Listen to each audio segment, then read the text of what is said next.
Nick, very good to Hey see you. there. We're starting with a really important question. What is a good monthly retirement income? And I want to start with some data. According to the Bureau of Labor Statistics, the average annual expenses for people 65 plus in 2021 was 52,000. That comes out to about $4,000 a month. But of course, no two people are alike. So figuring out how much money you will need in retirement is very much going to depend on your unique goals and lifestyle. But we do have some prompts to walk through to help people get to that number. And the first one, you need to picture your ideal retirement and be as specific as possible.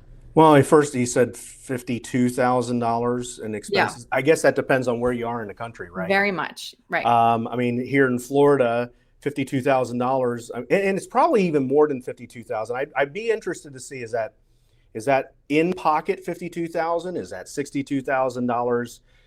Or is it more because before taxes? Because if you think you'd have to have $10,000 more, like $62,000 if you're in 20% Right. bracket. You get 62,000, you pay Uncle Sam his 10,000, and then you get your 52,000. So there's a lot of nuances, but I mean, obviously here in Florida, it costs a lot to live. I mean, we're one of the fastest growing areas. So there's a lot of expense here. Versus, I just met with a couple who's up in Montana. They live on a 50 acre a lot, and their expenses per month is like $3,000. Hmm. So you almost have to picture what is your ideal retirement. For them, it was moving to Montana, and by that, by doing that, it meant cutting their expenses from when they lived in St. Louis. So St. Louis is much more expensive than living up there. So you got to look at that, because I mean, a 500. I have family in Illinois, in Central Illinois, not Chicago, but Central Illinois, and they just bought a house for about $200,000. Well, if you think a $200,000 house in Central Illinois, you take $200,000 and you're just getting a plot of land here, and Hmm. not even an acre, maybe a quarter of an acre here. So picturing a day is what I tell people, just like you were saying, picture what it's going to cost in retirement. I tell people, picture your perfect day. Hmm. What are you doing? Where are you going? Who are you with? And that's going to help you figure things out. You don't want to just retire and say, oh, you know what, I'll just figure it out then. Well, no, picture a day. What does your perfect day look like? You just said that you got a Kindle for Christmas. I So you like did. to read, I love it. Yes. right? Sitting on a couch and reading, once you pay for the expense of the Kindle and maybe the books every now and again, is not an expensive Yeah. hobby, I'm very cheap. I'm a cheap date, Nick. right? Well, flip reverse that. I'm an expensive date because I don't do that. I like to be out. And Yes. so one of the things that I like to do is I like to golf, which isn't cheap when a round of golf is $80. Mm. So if you read 7 days a week, your net expense might be $7. But if I play golf 7 days a week, my expense is 80 times seven. Well, there's $560 that just went right out. And if I do that every month, that's over $2,000 a month. So Mhm. picture what your perfect day is. Mine is obviously a lot more expensive than yours, but that will help you figure out what it's going to cost to live in retirement. Right. Well, and I also get all my books from the library on my Kindle. Hey, So that's there, good. I have I none. actually didn't know you could do that. Oh, it's the best. It's the best. We can talk offline about it because I Oh, okay, have I have a okay. whole Is, plan. is it like a tap thing? Like you just go up and you tap your Kindle to it, and then it just whoop goes right over? Yeah, you attach it to your Hey, like Amazon account. all right. Yes. Very Smart, easy. smart. There's a Thank tip. you. Thank Cool. you. Yeah, save money that way. All right, next, you need to know what you're spending now. So track your expenses and create a spending plan. So it piggybacks on what we just talked about. You got to create your lifestyle budget. I don't just say budget. Budgets, utilities and your car Hmm. expense and your home Hmm. expense and your HOA. It's beyond that. Those are the necessities.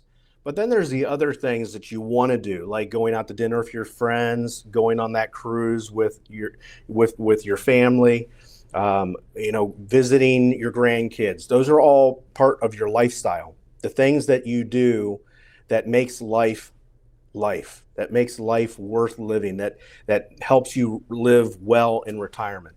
And so actually track your lifestyle expenses. And then what I do is I say track that for 3 months. And the reason for 3 months is if you were just to track it for 1 month, let's say the month of January, that might not give you an accurate reflection. But if you go back and you do November, December, January, well, in November, you might catch how much it cost you to pay for your property insurance. And when you got to December, it might catch all those expenses that you had to travel and buy those Christmas presents. Mm-hmm. So when you do 3 months, it's going to give you a better reflection of what your actual expenses are rather than just looking at one month as if that's the only month that exists. Right. Very good advice. You also need to account for common risk factors, including inflation, longevity, and changes to Social Security. I mean, I almost feel like inflation has been one of those topics that has been exhausted. People, it's like, I've heard this for like 2 or 3 years, but Yeah. it's still really relevant. I mean, look at homeowners insurance right here in Florida. Homeowners insurance in Florida up 42%. Here's a chart Whoa. of that.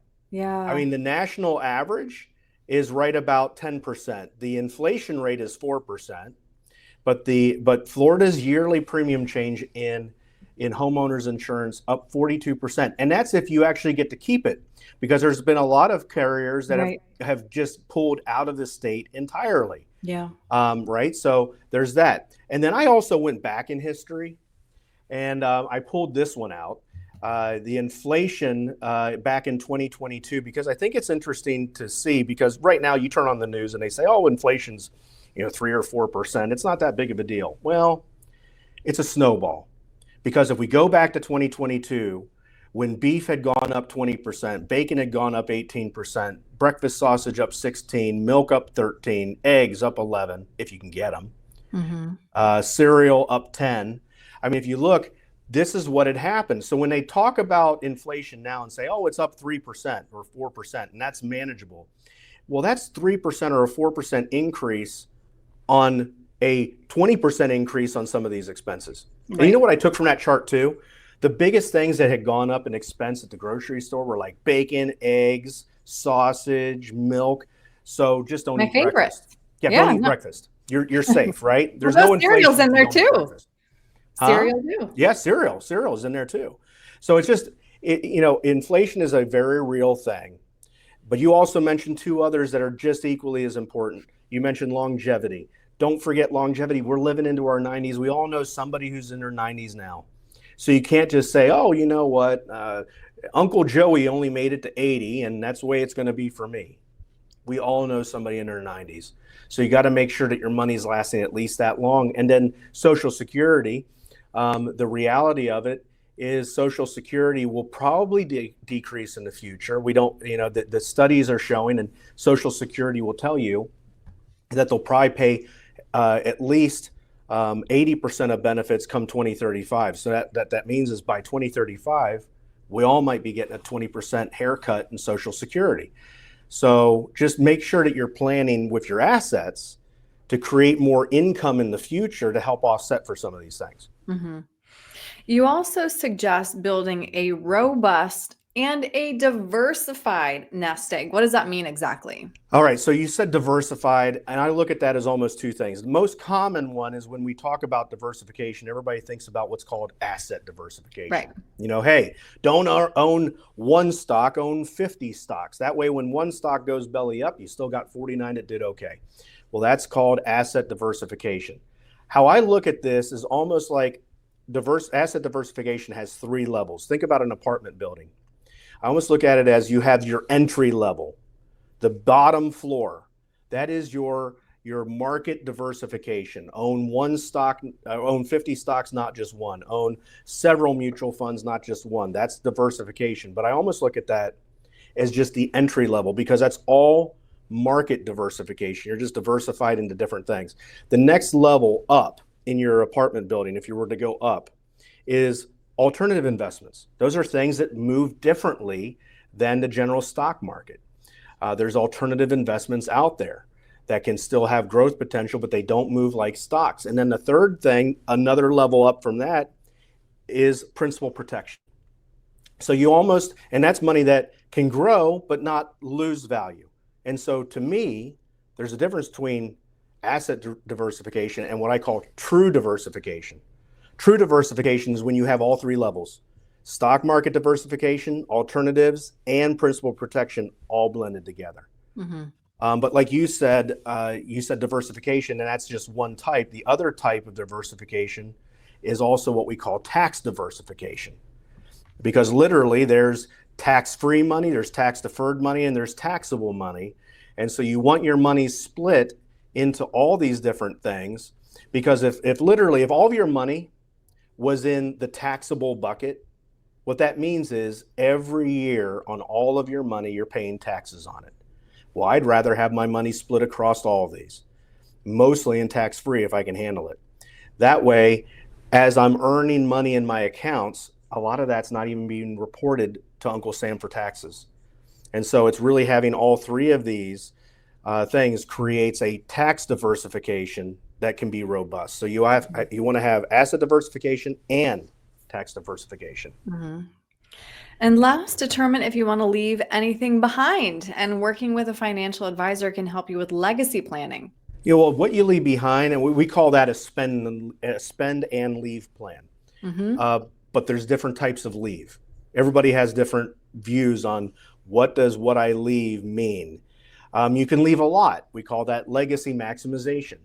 That's where the whole goal is I want to leave the maximum amount of money to my beneficiaries that I humanly can. And so sometimes that means you're willing to cut back on your own, your own expenses, because you want to leave more to the future generations. So that's legacy maximization. There's a strategy and there's a plan behind creating that we do for people. The next one is what I call maybe the slide into the grave method. Okay. Okay, this is the one I hear people say. It's like, I want to spend my last dime. I want to slide into the grave with not a penny in my pocket, knowing that I had spent everything that I could, and it doesn't matter what I leave. So there's that method too, and there's probably things in between. But either way, you want to have a plan where you can leave your money as easily and effortlessly to the next generation as possible. Meaning, get your beneficiaries right. Meaning, make sure that your kids or your beneficiaries are the beneficiaries of your money, not Uncle Sam. Because I've seen some plans where Uncle Sam is the number one beneficiary, because Uncle Sam's taking the biggest chunk of money out and leaving the family what's left. And that's just not right. And so that's what proper planning can do, is creating strategies and plans around leaving the most to your beneficiaries as possible. Mm-hmm. Mm-hmm. Well, Nick, as we kind of mentioned at the top, there is no one answer to this question, as much as we would like there to be, but at least walking through these prompts can help people reach that number. For sure. They need to figure out their own unique income needs. So if somebody does want to walk through this with you, what's the best way to get a hold of you? Best way, always go to our website, group10financial.com. All of our contact information is there. Access to our Facebook pages, our YouTube page, our Instagram, all that, as well as our online calendar to schedule a quick 15-minute strategy session. Because that's literally what it all needs to start with, is a strategy on where am I at and where can I go and what needs to be done to get me there. Because, the thing is, there's a million ways to create a financial plan, but usually for most people, there's one optimal way. And most people don't have the optimal plan, and that's what we can help people create. Perfect. All right, Nick, thanks again for your time today. I really appreciate it. Great being with you.